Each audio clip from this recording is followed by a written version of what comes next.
নমস্কার, আমি দেবাশিস সাহা। আমি আনএকাডেমি প্ল্যাটফর্ম থেকে এসেছি। আজকে আপনাদের ভালো করে যে জিনিস টপিকটা পড়াবো সেটা হচ্ছে মারাঠা পেশোয়া। মারাঠা পেশোয়াটা তোমাদের ভালো করে পড়বার আগে আমার একটু বলতে হবে, আমার নিজের পরিচয়টা একটু দিয়ে রাখবো। সেটা হচ্ছে আমি একটা বিখ্যাত সংস্থায় আগে চাকরি করতাম 18 বছর। সরকারি চাকরির সবচেয়ে ভালো একটা প্রতিষ্ঠান ছিল, যেখানে আমাদের ডব্লিউবিসিএস এর ট্রেনিং দেওয়া হতো এবং ডব্লিউবিসিএস এর ট্রেনিং এ সেখান থেকে আমাদের আইএস এর ট্রেনিংও দেওয়া হতো। দীর্ঘ 18 বছর সেখানে চাকরি করেছি এবং সেখানে আমি হেড অফ দ্য ডিপার্টমেন্ট ছিলাম হিস্ট্রির, আমাদের আইএস এবং ডব্লিউবিসিএস এর বিভাগে। এবং সেখান থেকে আমি যে অভিজ্ঞতা নিয়ে আজকে আনএকাডেমিতে জয়েন করেছি, দুর্ধর্ষ একটা প্ল্যাটফর্ম, দুরন্ত একটা প্ল্যাটফর্মে আনএকাডেমি। যে আনএকাডেমি আমাদের সামনে এই সুযোগ টেনে দিচ্ছে এই পশ্চিমবঙ্গের ডব্লিউবিসিএস এর স্টুডেন্টদের এবং অন্য রাজ্যেও যারা আছে, যারা ডব্লিউবিসিএস পরীক্ষা আমাদের পশ্চিমবঙ্গ থেকে দিতে চায়, তাদের জন্য একটা বিরাট অপরচুনিটি এনে দিয়েছে। সেই জায়গাটা আমরা বজায় রাখবার জন্য আমরা ধাপে ধাপে ক্লাস শুরু করেছি। আমি হিস্ট্রি সাবজেক্টের ন্যাশনাল মুভমেন্ট এবং ইন্ডিয়া হিস্ট্রি ক্লাস নিয়ে এসেছি। আমি Indian national Congress, chronology of ইনকে গান্ধী, ক্লিয়ার, তারপর হচ্ছে আমাদের books and authors Indian national মুভমেন্টের উপরে। এবং সেই সঙ্গে সঙ্গে আমি রেখেছিলাম আরো একটা টপিক, খুব দুর্দান্ত একটা টপিক, সেটা হচ্ছে viceroy and governor general. Clear, আমাদের মনে থাকবে। এই টপিকগুলোর সঙ্গে সঙ্গে আমি ইন্ডিয়ান হিস্ট্রি শুরু করেছিলাম। কুষাণস, সাতবাহনাস, এগুলো আমাদের হয়েছিল। ইন্দুস ভ্যালি সিভিলাইজেশনের একটা টপিক আমি পড়িয়েছিলাম।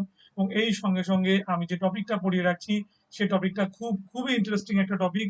সেটা হচ্ছে আমি শুরু করেছিলাম হিস্ট্রি অফ পেশোয়াস, মারাঠাদের পেশোয়াদের হিস্ট্রি। এবং মারাঠাদের এই পেশোয়াদের হিস্ট্রি আমি পড়াতে গিয়ে যে জায়গাটা আমি বজায় রাখার চেষ্টা করেছি সেটা হচ্ছে হেরিডিটারি পেশোয়াটাকে আমি বলবার চেষ্টা করেছি। যাই হোক, আমি একটুখানি আমাদের বলে দিই, সামনে পুজো আসছে, অনেক ছাত্রছাত্রী ভর্তি হওয়ার চেষ্টা করছে আনএকাডেমিতে। আমি বলে দিই, এবছর কোভিড-19 যেভাবে স্প্রেড করেছে সেভাবে বাইরে, মানে ঘরের বাইরে বেরিয়ে নিজের জীবনে কোভিড-19 ডেকে এনো না। তুমি হয়তো সুস্থ হয়ে যাবে, কিন্তু বাড়িতে যে বৃদ্ধ বৃদ্ধারা রয়েছেন তারা হয়তো অসুস্থ হয়ে পড়তে পারে। আমি সেক্ষেত্রে বলবো, আমরা কোভিড-19 এর জন্য সেখান থেকে না বেরিয়ে, সেখানে না বেরিয়ে বা জামা কাপড় কেনার জন্য যে টাকাটা হাতে আমরা পেয়েছি সে খরচা না করে আমরা আনএকাডেমিতে আমরা সাবস্ক্রাইব করে নিই। আনএকাডেমি সাবস্ক্রাইব করলে আমাদের কিন্তু প্রচুর লাভটা হবে। সেখানে হচ্ছে কি, বছরের পর বছর পুজো আসবে কিন্তু চাকরির বয়সটা একসময় কিন্তু থেমে যাবে। তাই আমার মনে হয় পুজো আসছে বছর নয় আমারই হবে, কিন্তু চাকরিটা এবছরই হয়ে যাক না। ক্লিয়ার? তাই আমরা ভর্তি হই আনএকাডেমিতে এবং সাবস্ক্রাইব করার কৌশলটা আমি তোমাদের দেখিয়ে দিচ্ছি। আমার যে রেফারেল নাম্বারটা আছে সেটা তোমরা ইউজ করবে, দেখিয়ে দিচ্ছি, ভালো করে খেয়াল করো।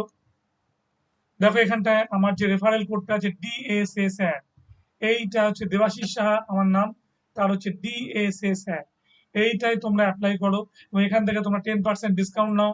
সেই সঙ্গে বলি, যেহেতু আনএকাডেমি প্ল্যাটফর্মে তোমরা বেশ কয়েকটা ক্লাস করেছো, সেই ক্লাস করার জন্য তোমাদের প্লাস পয়েন্ট কিছু জমেছে এবং সেই প্লাস পয়েন্টটাকে কাজে লাগিয়ে তোমরা কি করবে, তোমরা ভর্তি হয়ে যাবে।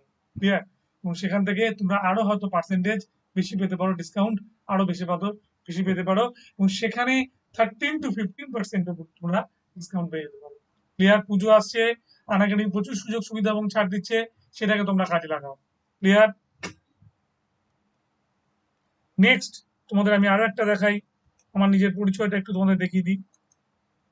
দেখো এখানে আমি 18 বছর ধরে ছিলাম, তার পুরো এখানে এক্সপিরিয়েন্সটা আমি এখানে শেয়ার করেছি। এবং আমি আমাদের ডব্লিউবিসিএস এর অপশনাল জন্য একটা বই লিখেছি, ক্লিয়ার, হিস্ট্রির বই।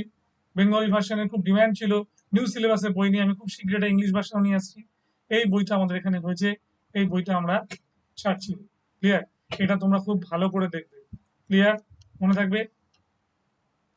এবার তোমাদের আমি যেটা বলি, তোমরা এবার ক্লাসটা শুরু করো ভালো করে। ক্লাসটা শুরু করলে তোমরা দেখবে যেখান থেকে আমি শুরু করেছিলাম আমাদের মারাঠা পেশোয়া, তার পরের পর্বটা বলবো। আমি প্রিফেসটা একটু অবশ্যই বলে দেবো। ক্লিয়ার? আমি চলে গেলাম তাহলে ক্লাসে। বেশ, ক্লাস আমি দেখাচ্ছি এবারে। দেখো,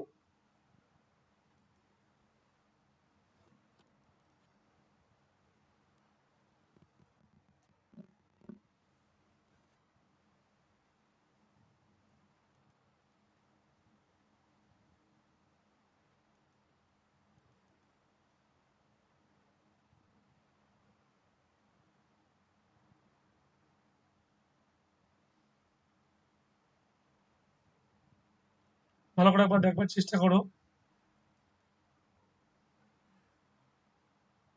এখানটা আমার পুরোপুরি সমস্ত কিছু দেওয়া আছে, খুব ভালো করে দেখো। স্লাইড নামাচ্ছি আমি। বালাজি বিশ্বনাথ হেরিটারি পেশোয়া ছিল, আমি আগের দিন বলে দিয়েছি। ক্লিয়ার। পেশোয়া বাজিরাও ওয়ান আমি বলে দিয়েছি ভালো করে। ক্লিয়ার। বালাজি বাজিরাও আমি আলোচনা করেছি আগের দিন। বালাজি বাজিরাওর পরে পেশোয়া মাধবরাও ওয়ান আলোচনা করেছি। পেশোয়া নারায়ণ রাও আলোচনা করেছি। আজকের পর্বটা আমরা পড়াবো রঘুনাথ রাও থেকে। তাহলে আমি একটা ছোট্ট ভাবে আমি জাস্ট 5 মিনিটের মধ্যে একটা রিক্যাপ বলে দিচ্ছি। রিক্যাপটা তোমরা খুব ভালো করে শুনে নাও। মারাঠা হেরিটারি পেশোয়া প্রথম যার সময় শুরু হয়েছিল সেটা হচ্ছে শাহুর সময়। শাহুর সময় শুরু হয়েছিল। ক্লিয়ার। শাহুর সময় যখন শুরু হয় এই মারাঠা পেশোয়াশিপ, সেই শাহুর সময় যখন শুরু হচ্ছে সেই সময় এই বালাজি বিশ্বনাথ তিনি হচ্ছে পেশোয়াশিপটাকে বংশানুক্রমিক করে দেন এবং তিনি হচ্ছেন মারাঠা সাম্রাজ্যের, তাকে কি বলা হচ্ছে, দ্বিতীয় মারাঠা সাম্রাজ্যের প্রতিষ্ঠাতা। ক্লিয়ার। এবং চাউ তাকে সেনাকর্তা বলেছিল, এটা আমি আগের দিন বলেছিলাম। তারপর তার সুযোগ্য পুত্র বাজিরাও ওয়ান, যাকে বলা হতো ফাইটার পেশোয়া এবং যাকে বলা হয় ওয়ারিয়র পেশোয়া, তার সময়ের যে উল্লেখযোগ্য অবদানের কথা আমি উল্লেখ করেছি। এবং সেখানে আমি এটাও দেখানোর চেষ্টা করেছি যে কিভাবে তিনি আমাদের পেশোয়াশিপটাকে একটা ফাইটে নিয়ে যান এবং সমস্তভাবে যুদ্ধ বিগ্রহ করে তিনি কিভাবে মারাঠা সাম্রাজ্যের বিস্তার লাভ করেন। এবং তার সেই বিখ্যাত কমেন্টটা, let us strike at the trunk of withering tree and the branches will fall of themselves and then the Maratha flag fly from Krishna to Attock. এই যে চমৎকার কথাটা উনি বলেছিলেন, মৃত শুষ্ক প্রায় গাছের কাণ্ডে তুমি কুঠার দিয়ে আঘাত করো, গোটা গাছটাই ডালপালা সমেত পড়ে যাবে। এবং ঠিক সেই সময় মারাঠা পতাকাটা আমাদের কি করবে, কৃষ্ণা নদী থেকে সিন্ধু নদী পর্যন্ত উঠতে থাকবে।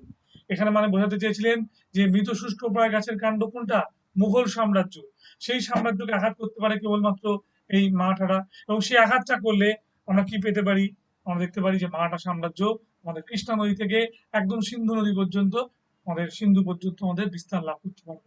তাহলে ওয়ান কাইন্ড অফ মারাঠা সাম্রাজ্যবাদের কথা উনি বলে দিয়েছিলেন। যাই হোক, এবং তারপরে আমরা দেখতে পাই যে মাস্তানি, যার সঙ্গে তার বিয়ে হয়েছিল, এই ঘটনাটা আমি বলেছিলাম। এবং এনাকে বলা হয়েছিল, স্টুডেন্টরা বলেছিলেন তাকে কি, যে আমাদের Napoleon of Maratha race, Maratha সাম্রাজ্যের নেপোলিয়ান। এবং একই সঙ্গে বলেছিলেন second founder of Maratha empire. Clear. মনে থাকবে, এই জায়গাটা খুব ভালো করে মনে রাখতে হবে। যাই হোক, এবার আমরা যেটা করছি, যেটা ভালো করে একটু দেখাচ্ছি, সেটা লক্ষ্য করো যে রঘুনাথ রাও। ক্লিয়ার। রঘুনাথ রাও থেকে আমরা ইতিহাসটা শুরু করব। আগে যেখানে আমি বলেছিলাম বালাজি বাজিরাও, বাজিরাও ওয়ানের ছেলে ছিল। তার সময় তৃতীয় পানিপথের যুদ্ধ হয় এবং তৃতীয় পানিপথের যুদ্ধে যখন সদাশিব রাও ভাও তার কাজিন যুদ্ধে হেরে যায় এবং তার পুত্র বিশ্বাস রাও যুদ্ধে মৃত হয়, যুদ্ধে মারা যান, তারপরে কি হয়, আমাদের পেশোয়াশিপটা আবার চলতে থাকে। মাধবরাও ওয়ান এই জায়গাটাকে কাটিয়ে উঠেছিলেন এবং অনেক শক্তিশালী করেছিলেন, কিন্তু তার অকাল মৃত্যু আমাদের একটা দুর্দশার পথে ঠেলে দেয়। এবং তারপরে আমরা দেখতে পাই মাধব রাওয়ানের পর আমাদের কি আছেন, আমাদের মাধব রাও পর আছে নারায়ণ রাও। এবং নারায়ণ রায়ের মৃত্যু, ঠিক আছে, খুব অল্প বয়সে হয়। এবং নারায়ণ রায়ের মৃত্যুর পরে আমরা দেখতে পাই বাড়াভাই সিস্টেম চালু করেন নানা ফাড়নবিশ। এবং বাড়াভাই সিস্টেমের পর আমরা দেখতে পাই আবার এই সিংহাসনে চলে আসেন কে, আমাদের তার পিতৃব্য আমাদের রঘুনাথ রাও। ক্লিয়ার। এই রঘুনাথ রাও নাকি আজকে ইতিহাস শুরু হবে। এবং আজকে আমরা রঘুনাথ রাওয়ের পরে আমরা করবো হচ্ছে মাধব রাও নারায়ণ এবং তারপরে বাজিরাও টু। এবং সঙ্গে সঙ্গে আজকে আমি মাহাজি সিন্ধিয়া এবং অবশ্যই আলোচনা করব কি, মাহাজি সিন্ধিয়ার সঙ্গে সঙ্গে আমরা আলোচনা করব আমাদের এক বিখ্যাত পেশোয়া, এই পেশোয়া নয়, বিখ্যাত হচ্ছে দৌলত রাও সিন্ধিয়া, এই মাধব রাও সিন্ধিয়া। এবং আমাদের আলোচনা করবো যে মাহাজি সিন্ধিয়া, নট মাধব রাও, মাহাজি সিন্ধিয়ার কথা আমি পড়াবো এবং নানা ফাড়নবিশের কথা আমি পড়াবো। ক্লিয়ার। বেশ। Clear. Raghunath Rao, date of birth 18/8/1734 দেওয়া আছে, এটা দরকার নেই আমাদের। Popularly he is known as Raghoba, এই পয়েন্টটা কিন্তু আমাদের দরকার হবে। Clear. He was the second son of second Peshwa Bajirao one. তিনি পেশোয়া বাজিরাও ওয়ানের সেকেন্ড সন ছিলেন, এটা মনে রাখবে ভালো করে। Clear. He possessed some military skill and during the Peshwaship of his elder brother Balaji Bajirao. তিনি যে পজেস করেছিলেন, যে মিলিটারি স্কিলটা পজেস করেছিলেন, এবং তার উপরে গড়ে উঠেছিল কি, তার বালাজি বাজিরাও, যে বালাজি বাজিরাও যেটা তৈরি করেছিলেন তার উপরে তিনি এটা পজেস করেছিলেন। He led a Maratha army into north India and acting in cooperation with the Holkar he captured বলছে Sirhind in 1758 from Taimur Shah son of Ahmad Shah Abdali occupied the Punjab and carried the Hindu paramountcy in Attock। ঠিক আছে, এই প্যারামাউন্সি পেয়েছিলেন আটক থেকে, কিসের ফলে? এই তিমুর শাহকে হারিয়ে দেওয়ার ফলে। The achievement was politically hollow show and বলছে ইনফ্লুয়েন্সিয়ালি ব্যারেন হয়ে গেল। The execution of the Timur Shah from the Punjab brought about fresh invasion, এটা একটা ফ্রেশ ইনভেশনের অবস্থা তৈরি করে India by Abdali in 1759, who not only বলছে undid the Raghunath Rao work হলো in 1761 and third battle of Panipat from the বলছে carnage of which Raghunath Rao escaped। এবং যখন এই 1759 সালে আমাদের তৃতীয় পানিপথের যুদ্ধটা হয়েছিল, তখন রঘুনাথ রাও এখান থেকে স্কেপ করে গেছিলেন। এই ঘটনাটা আমরা পেয়েছি। রঘুনাথ রাও হু বলছে inordinately ambitious felt deeply বলছে challenge of the accession of his nephew Madhav Rao to the Peshwaship on the death of Balaji Bajirao। ঠিক আছে, এই ডেথ অফ বালাজি বাজিরাওয়ের পরে এই কাজটা শুরু করে। But his designs were checked by the young Peshwa Madhav Rao, who proved the very capable and intelligent। হলো বলছে এই ডিজাইনটা যে কাজ করে ইয়ং পেশোয়া মাধব রাও, ঠিক আছে, এখানে কিন্তু খুব যে কেপেবল ছিল সেটা কিন্তু প্রমাণিত হয়ে গেছিল। ক্লিয়ার? নেক্সট, পরের স্লাইডে আমি যাচ্ছি, পরের পেজে। When, however, on the ultimately death of Madhav Rao I, 1772 সালে খুব তার একটা প্রিম্যাচিওর ডেথই বলতে পারি আমরা, খুব তাড়াতাড়ি উনি চলে গেলেন, এটা তার যাওয়ার সময় ছিল না। সেই সময় কি হয়েছিল, পুরো জায়গাটার উপর হোল্ড করার চেষ্টা করছে রঘুনাথ রাও।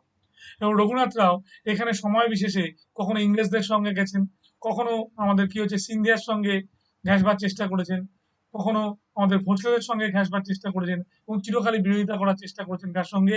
আমাদের মাধব রাও ওয়ানের সঙ্গে।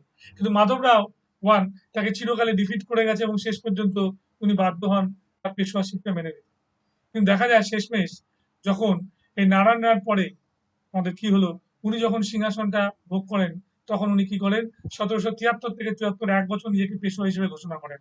কিন্তু সবাই তাকে মেনে নেয় না এবং তারপর ইতিহাসটা চলতে থাকে অন্য খাতে। Clear? He organised a conspiracy against the young nephew who was murdered before his eyes. 1773 সালে তার সামনেই আমাদের কি হয়েছিল, নারায়ণ রাওকে তিনি হত্যা করে ফেলেন এবং ডক্টর শাস্ত্রী প্রমাণ করে দেয় যে তিনি নারায়ণ রায়ের হত্যাকারী। হলো, as Narayan Rao had left no son at the time of his death, Raghunath Rao now claimed that succession to Peshwaship and actually declared the Peshwas in 1773। এবং এইখান থেকে দেখা গেল যে 1773 তে এই পেশোয়াশিপটা একটা অন্য জায়গায় মোড় নেওয়ার চেষ্টা করলো। But his accession was opposed in Poona by strong party led by the Nana Phadnavis. এবং নানা ফাড়নবিস আস্তে আস্তে কি করলো, এই ক্ষমতা আসতে শুরু করলো। দিস পার্টি ওয়াজ বলছে immensely strengthened in 1774 by the birth of postmost son of the Peshwa হলো নারায়ণ রাও। ক্লিয়ার? নারায়ণ রায়ের ওখান থেকে ক্ষমতা নিয়ে আস্তে আস্তে পজিশনটা পেতে শুরু করলেন কে? আমাদের রঘুনাথ রাও। The infant named Madhav Rao Narayan was one declared as the Peshwa by the opponents of the Raghunath। রঘুনাথের একটা অপোনেন্টস ছিলেন। Raghunath thus found himself isolated and was even expelled from Maharashtra. Maharashtra থেকে তিনি একদম এক্সপেল করে গেছিলেন। বলছে foiled in this attempt, Raghunath Rao proved dead of the sense of the patriotism appear and to the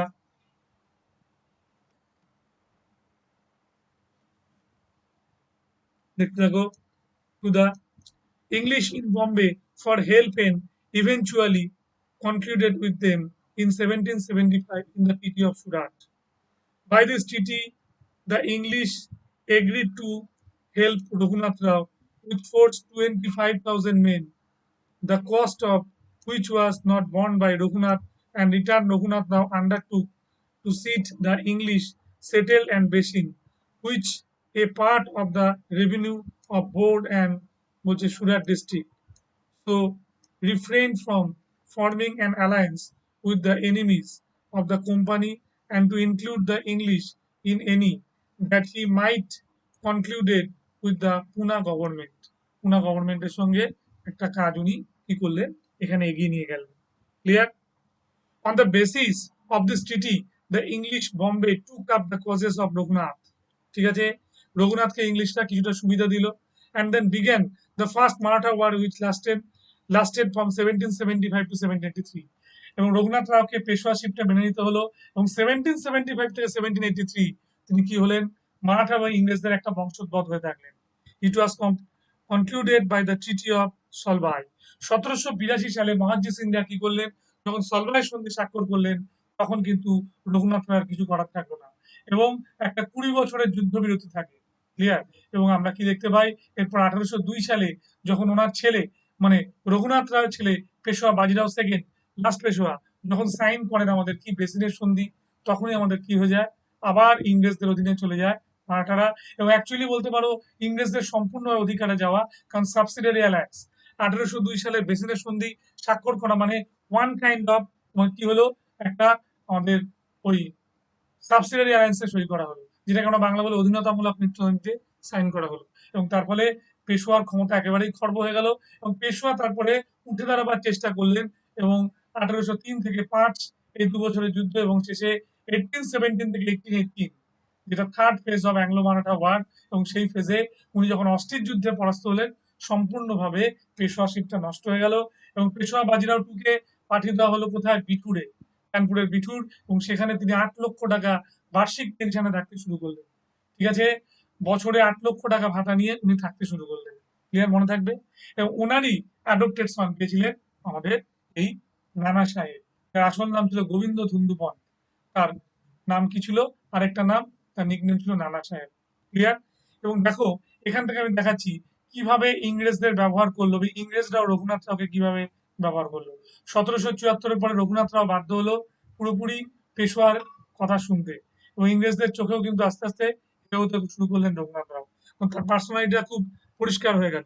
by this treaty English agreed to the Raghunath Rao with forces of 22,500 men, the cost of which to board of Raghunath, and on return, Raghunath undertook seat of the English Salsette and Basic with a part of the revenue of Broch and Surat district.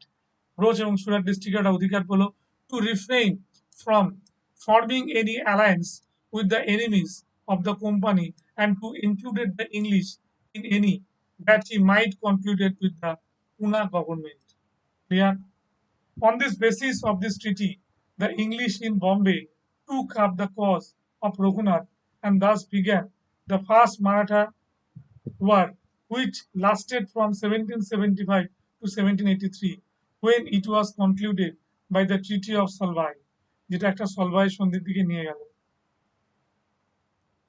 হলো, all that Raghunath Rao got by his বলছে disgraceful conduct was a pension of which he enjoyed in obscurity till his death, এবং সেই insecurity থেকেই তাদের কি হলো, মৃত্যু চলে আসলো। হলো, হি ডাইড ইন 11 ডিসেম্বর 1783-তে উনি ভগ্ন হৃদয়ে মারা গেলেন। রঘুনাথ রাও অ্যাকচুয়ালি যে একটা মৃত্যু হয়ে তার ভালো হলো, সেখান থেকে এই যে পেশোয়াদের যে ডিস্টার্ব করতেন উনি, ক্লিয়ার, এবং সবসময় যে উচ্চাকাঙ্ক্ষা, সব শেষ হয়ে গেল। অ্যাকচুয়ালি এটা শেষ হয়ে গেছিল 1774-এ। নানা ফাড়নবিসই তার ডানা ছেড়ে দিয়েছিলেন এবং অবশিষ্ট ডানাটাও ছেড়ে দিয়েছিলেন কে, মাহাজি সিন্ধিয়া, 1782 সালে সলভাই সন্ধি স্বাক্ষর করে। ক্লিয়ার? এরপরে যে ঘটনাটা দাঁড়ালো, আমাদের এই রঘুনাথ রায়ের ছেলে বাজিরাও টু এর হাতে ক্ষমতা চলে এলো। নেক্সট, তার আগে যাবার আগে আমি একটু আলোচনা করি এখানে মাধবরাও নারায়ণ। এবার দেখো লক্ষ্য করে, তার ছেলে পাওয়ার আগে যিনি আমাদের এই পেশোয়াশিপটা পেলেন, তার নাম মাধবরাও নারায়ণ। এবং মাধবরাও নারায়ণকে তিনি সামনে থেকে সামনে এনেছিলেন। তারা কারা ছিলেন? মাধবরাও নারায়ণকে সামনে আনা দুই ব্যক্তিত্ব ছিলেন, একজন ছিলেন মাহাজি সিন্ধিয়া, আরেকজন ছিলেন Nana Fadnavis. Clear? He also called Madhava two, দ্বিতীয় মাধব নামে উনি পরিচিত ছিলেন। In 1774 the council named Madhavrao Narayan, the posthumously born the Narayan Rao, as the new Peshwa. Clear? বেশ, a council of regency was set up under the Nana Fadnavis as its chief of the carry on its administration. যখন নারায়ণ রায়ের মৃত্যু হলো, আমরা এখানটা দেখে নিয়েছি যে রঘুনাথ রাওয়ের আগে এই যে শিশু পুত্রটা মারা গেল পেশোয়া নারায়ণ রাও, তখন বারা ভাই সিস্টেমটা নিয়ে এলেন কে? বারা ভাই সিস্টেমটা নিয়ে এলেন আমাদের কে এলাম, আমাদের মাহাজি সিন্ধিয়া, তাই তো? এই যে বারা ভাই সিস্টেম, এটা ভালো করে পড়বে। ডাব্লিউবিসিএস এ 3বার এসছে কোশ্চেনটা, 2012, 2015 এবং আমাদের এই কোশ্চেনটা খুব সম্ভবত 2017-তেও বোধহয় এসছে। ক্লিয়ার? এটা ভালো করে দেখবে। ক্লিয়ার? এই ফিফথ পেশোয়া, পঞ্চম পেশোয়া মাত্র তোমার 9 মাস রাজত্ব করেছিলেন। সিক্স পেশোয়া রঘুনাথ রাও, তাকে না মানলেও তাকে ধরে নিতে হয়। সেভেন্থ পেশোয়া হচ্ছে মাধবরাও নারায়ণ। আর এখান থেকে এইট পেশোয়া, ঠিক আছে, আমাদের বাজিরাও টু। এটা ভালো করে মনে রাখবে। যাই হোক, আমি যেখানটায় বলছিলাম, মাধবরাও নারায়ণ একটা চেষ্টা করেছিল এই শক্তিটাকে ফিরিয়ে আনতে। আমরা যদিও বা বলি শেষ পাওয়ারফুল পেশোয়া ছিল কে, আমাদের মাধবরাও। মাধবরাওয়ের পরে নারায়ণ রাও একেবারে অল্প বয়সেই চলে গেছিল। রঘুনাথ রাওকে তো আমরা ধর্তব্যের মধ্যে রাখবো না। এরপর মাধবরাও নারায়ণ। মাধবরাও নারায়ণের সময় আমরা কি দেখেছিলাম, যে মাহাজি সিন্ধিয়া এবং নানা ফাড়নবিস তাকে আগলে রেখেছিল, তাই তো? বিশেষ করে নানা ফাড়নবিস। এবং সে আগলে রাখাটা এতটাই অতিরিক্ত হয়ে গেছিল, এবং তিনি তার নিজের ব্যক্তিত্ব প্রকাশ করতে পারতেন না বলে তিনি শেষে কমিটেড সুইসাইড। একমাত্র পেশোয়া তিনি কমিটেড সুইসাইড করেছিলেন, তিনি হচ্ছেন মাধবরাও নারায়ণ। ক্লিয়ার? মনে থাকবে? বেশ। In 1774, the council named Madhavrao Narayan, the posthumously born son of Narayan Rao, as the new Peshwa. Clear? A council of regency was set up under Nana Fadnavis. এটা এই রিজেন্সিটা কে দেখতেন? নানা ফাড়নবিস দেখতেন। In the meantime, Raghova, who had got Narayan Rao murdered, reached the understanding with the British in securing Peshwaship, returned for the promise of the landing over Salsette and basing of the English. ইংরেজদের থেকে সলসেট এবং basin কেড়ে নিয়েছিল কে? আমাদের পেশোয়া মাধবরাও নারায়ণ। এবং তাকে সাহায্য করেছিল দুজন, মাহাজি সিন্ধিয়া এবং নানা ফাড়নবিস। The proof that way the first Maratha war which was brought to an end by the Treaty of Salbai in 1782. As a result of this treaty, Raghova Raghunath Rao gave up all claims, Peshwaship, and accepted a permission. Clear? During his time, the Maratha established their hold over Delhi politics in brought the Mughal emperor হলো promised monthly pension of rupees 65,000 for his maintenance by the হচ্ছে মারাঠা। হলো, এটা মনে রাখবে, সেই 65,000 টাকা দিতে হয়েছিল। আবার ভালো করে শুনো। During his time the Maratha established their hold, মারাঠারা এস্টাবলিশড হোল্ড করেছিল দিল্লি পলিটিক্যাল অ্যান্ড ব্রট। মারাঠারা সম্পূর্ণভাবে হোল্ড করেছিল এবং মোগল বাদশাহ মারাঠাদের কাছ থেকে সেফটি পেয়েছিল কিসের বিনিময়ে? 65,000 টাকা তাদের পেনশন দিত। ঠিক আছে? Promise monthly pension of rupees 65,000 for his maintenance by the Maratha. 65,000 টাকা করে পেনশন দিয়েছিল তাদের, মারাঠাদের, মুঘলরা, যাতে তাদেরকে মেনটেন্স রক্ষণাবেক্ষণের দায়িত্ব নেয়। মনে থাকবে? বেশ। এবং সেটা মহাজি সিন্ধিয়া আমাদের পেশোয়া মাধবরাওয়ের হয়ে, মাধবরাও নারায়ণের হয়ে খুবই কাজ করেছিল। The Maratha also crushed the Rajputs of overrun all the Rohillas. As a result of their victories, they once again established their hold over North India. সম্পূর্ণভাবে নর্থ ইন্ডিয়ার উপরে সে তার হোল্ডটা বজায় রাখতে পেরেছিল। In the south, in the Marathas were involved long drawn out war with Tipu Sultan and won ultimately victory in 1792. এবং 1792 সালে ultimately সেই জয়টা পায়। As a result of the victory, the secure territory up to the হচ্ছে Tungabhadra from Tipu. ঠিক আছে? তুঙ্গভদ্রা এবং ত্রিপুর থেকে তুঙ্গভদ্রা পুরো অধিকার পেয়ে যায়। ক্লিয়ার? কারণ 1792 সালে শ্রীরঙ্গপত্তনমের যে সন্ধি হয়, টিপু ইংরেজদের কাছে অনেকটাই নথি স্বীকার করতে বাধ্য হন এবং সেই সময় মারাঠারা তার ফায়দাটা তোলেন। The Maratha also inflicted a crushing defeat on the Nizam of Hyderabad at Khorda Battle of Khorda in 1795 for the having faint Chouth and Shordeshmukhi to the Maratha for quit sometimes. Under the treaty concluded between to the Nizam agreed to pay 3 crores and 29 lakh of rupees at arrears. ঠিক আছে? এরিয়ার বাবদ এই টাকাটা পান। হলো? The Peshwa childhood encouraged a rivalry for power between Mohanji Scindia and Nana Fadnavis. Peshwa's childhood কি হয়েছিল? এনকারেজ হয়েছিল পাওয়ার বিটুইন মহাজি সিন্ধিয়া আর নানা ফাড়নবিস। হলো, which greatly weakened the Peshwa authority under the death of the form in 1794. হয়ে গেল। But the young Peshwa Madhavrao Narayan grew tried to the বলছে stringency of Nana's guardianship ended his life of coming to suicide in 1795. Clear? মনে থাকবে 1795 সালে এই গার্ডিয়ানশিপটা তিনি পান। এবার আমি আসছি Peshwa Bajirao two. He was the eighth and last Peshwa of Maratha. Clear? He was the last. He was the eighth and last Peshwa of Maratha. He was the son of Peshwa Raghunath Rao. হলো after the death of Madhav Rao Narayan, Bajirao second became the Peshwa. কি হলো এ হচ্ছে আমাদের পেশোয়া কার পুত্র ছিল রাঘবা বা রঘুনাথ রায়ের ছেলে ছিল ইনি হচ্ছেন লাস্ট পেশোয়া মনে রাখবে বাজিরাও টু এবং বলছে তার মৃত্যুর পর মানে রঘুনাথ রায়ের মৃত্যুর পর after the death of Madhav Rao নারায়ণের মৃত্যুর পরে বাজিরাও সেকেন্ড বা আমাদের কি করেছিল সম্পূর্ণ রকমের হোল্ডটা নেওয়ার চেষ্টা করেছিল অ্যাজ এ পেশোয়া হিসেবে যেমন রঘুনাথ রাও তার বাবা ছিলেন ছেলে একই রকম ভাবে কুচক্রী ছিলেন ক্লিয়ার তো তার মধ্যে একটা মানে কি বলবো শুভ শুভ একটা জিনিস তার মধ্যে কাজ করেছিল কি বলবো বোধোদয় যাকে বলবো সে কিন্তু লাস্টে ইংরেজদের ওই জিনিসটা মেনে নিতে পারেনি ইংরেজদের নিঃশ্বাস প্রশ্বাসে মেনে নিতে পারেনি তার জন্য উনি কি করেন যুদ্ধ শুরু করেন 1803 থেকে 5 এবং পরবর্তীকালে 1817 থেকে 1818 clear most selfish and worthless ruler who was the most selfish and worthless ruler তাহলে Peshwa Bajirao two his adopted son was Govind Dhundupant ওনার অ্যাডপ্টেড সন কে ছিলেন গোবিন্দ ধুন্দুপন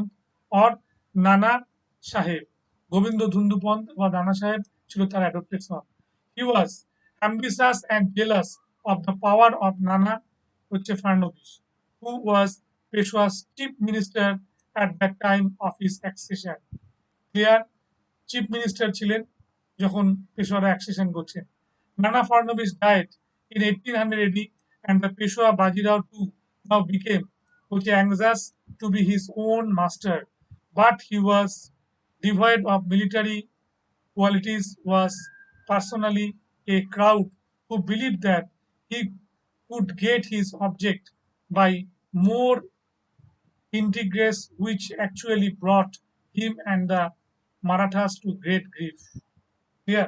মারাঠাদের গ্রেট গ্রিফটা তার সময় এগিয়ে আসে Immediately after death of Nana, rivalry began between Daulat Rao Scindia and Jaswant Rao Holkar for the office and the power বলছে vacated by the Nana's death এবং নানার ডেথ হতে হতেই সেই পাওয়ারটা কি হয় একটা ভ্যাকেন্সি তৈরি হয় ক্লিয়ার মনে থাকবে Bajirao two met matters votes by the insistent of the indigenous, he wanted to avoid the control of both alike, but the Sindhia and the Holkar began the battle before the very gates of the Pune in order to settle which of them should control of what the Peshwa. হয়ে গেল Bajirao two sided with the Sindhia, but their combined armies were defeated by Holkar.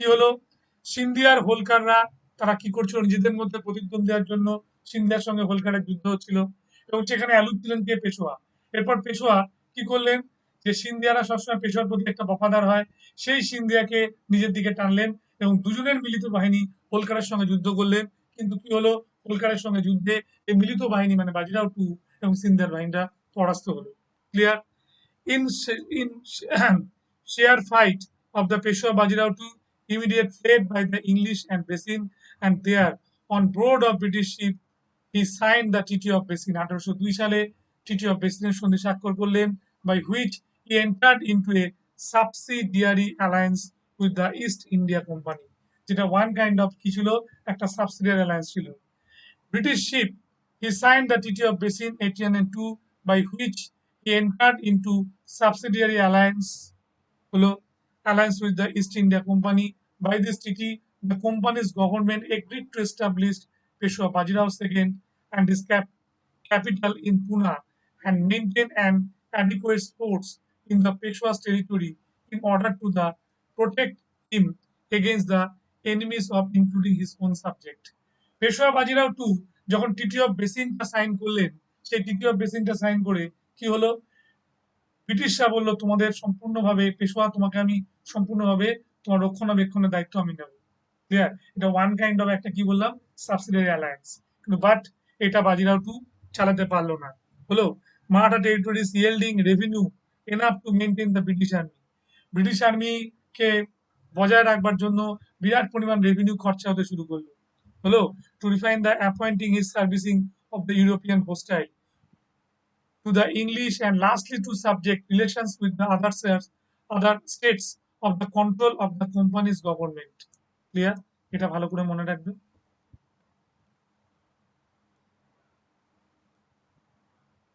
Thus the Bajirao too sacrificed his independence as the price of protection, whereby they agreed to accept a subsidiary force of 6,000 infantry and artillery from the English in return for the rending territory worth of rupees 20 lakhs to meet the expense of their force.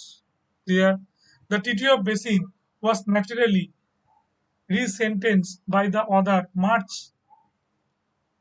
chiefs who founded that the হলো কি crowd of Peshwa had sold away in the liberty all of them হলো according to they prepared to fight to undoing this crushed treaty হলো fight to the undoing this বলছে crushed treaty. The result was second Anglo Afghan war.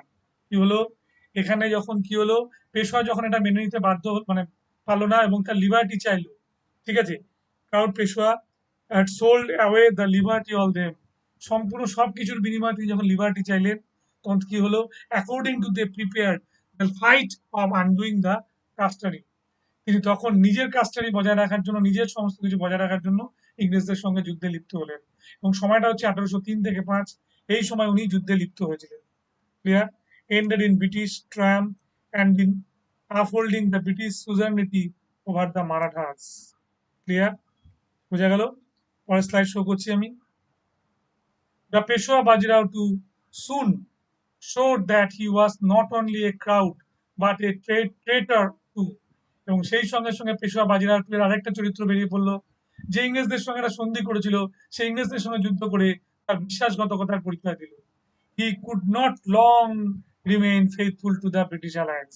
এবং এই যে সন্ধিটা ভাঙলো 1802 সালে TT of আমাদের basin সন্ধি করে সেটা ভেঙে দিয়ে তার পুরোপুরি তার একটা কি বলবো বিশ্বাসঘাতকতার চরিত্রটা কিন্তু ইংরেজদের সামনে চলে এলো এবং ইংরেজরা কি করলেন জারপন্নায় ক্রুদ্ধ হয়ে আমাদের সঙ্গে যুদ্ধ এই পেশোয়া বাজিরাও সেকেন্ডের সঙ্গে যুদ্ধ করতে শুরু করলেন।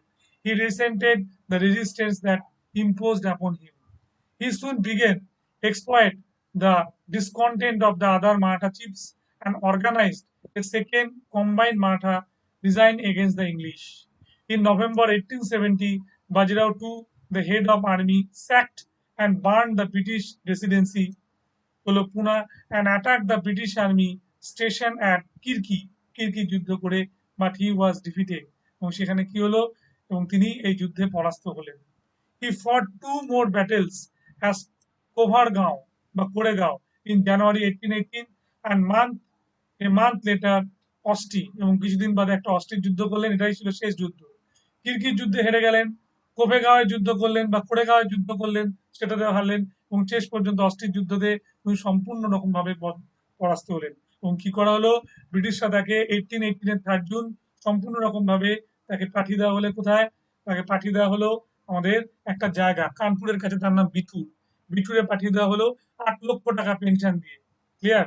এবং এখানে উনি শেষ জীবনটা কাটিয়েছিলেন এবং কি হলো 1853-তে এখানে তার মৃত্যু হলো। He was mainly responsible for this loss এবং লসটা মেনে নিলেন। আবার কেউ বলে তার মৃত্যু নাকি হয়েছিল 1851-এ এবং তার অ্যাডপ্টেড সন কে ছিল আমাদের পেশোয়া, তিনি ছিলেন না, পেশোয়া হওয়ার চেষ্টা করেছিলেন, তার নাম ছিল হচ্ছে নানা সাহেব, তিনি 1857 রিভোল্টে একটা বড় ভূমিকা পালন করেছিলেন। ক্লিয়ার? যাক আমি এটা বললাম, এটা বলার পরে আমি তোমাদের লাস্ট পার্ট, আজকে এটা হলো আমাদের থার্ড পার্টের পর আমরা লাস্ট পার্ট আমরা পেশোয়াটা শেষ করে দেবো। ক্লিয়ার? মনে থাকবে তোমরা ভালো করে ক্লাস করবে। যাই হোক আমি লাস্ট পার্টের মধ্যে আবার আমি দেখিয়ে দিচ্ছি, যারা এখনো পর্যন্ত ভর্তি হওনি তাদের উদ্দেশ্যে আমি দেখিয়ে দিচ্ছি, তোমরা ডিএসএসআর এই রেফারেল কোডটা ইউজ করো এবং 10% ডিসকাউন্ট নাও। পুজো আসছে, তোমরা আরো ছাড় পাবে, অনেকগুলো তোমরা পয়েন্ট জমিছো ক্লাস করার জন্য, ক্লাস কোর্সের সুবিধা অনেক, সেখানে ডাব্লিউএসএস পিলি, মেন, আইসিডিএস, পিএসসি মিসেরিয়াস সব ধরনের ক্লাস দেওয়া হচ্ছে, তোমার সব টিচারের সব ক্লাস অ্যাভেল করতে পারবে। ক্লিয়ার? তোমাদের আর দেরি নয়, তোমরা এগিয়ে চলো। ক্লিয়ার? ওকে,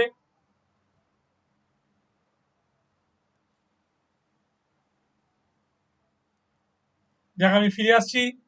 আমাদের আবার কালকে ক্লাস আছে, আমরা কালকের ক্লাসে লাস্ট পার্টটা আমরা বলবো এবং চেষ্টা করব আমরা সেখানে শিবাজি প্রসঙ্গে একটু আলোচনা করবার, এবং এই প্রসঙ্গে আলোচনা করেই আমরা মারাঠা পেশোয়ারা আমরা শেষ করে দেবো।